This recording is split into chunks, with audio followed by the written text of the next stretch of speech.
আজকে আমি বানাবো ঘরে থাকা সামান্য উপকরণ দিয়ে পিৎজা। তার জন্য আগে এখানে আমি অল্প পরিমাণ ময়দা নিয়ে নিয়েছি, আর এখানে 1 চিটা পরিমাণ বেকিং পাউডার, এটা বেকিং সোডা 1 চিটা,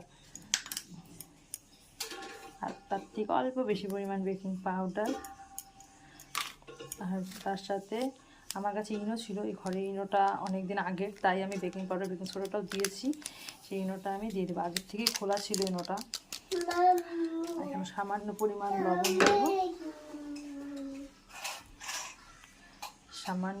লবণ দেব, দিয়ে এটাকে নরম নরম করে মেখে রাখবো। আমি আজকে দই টই কিছু ইউজ করবো না, ঘরে থাকা সামান্য দিয়ে আজকে আমি পিৎজা বানিয়ে দেখাবো।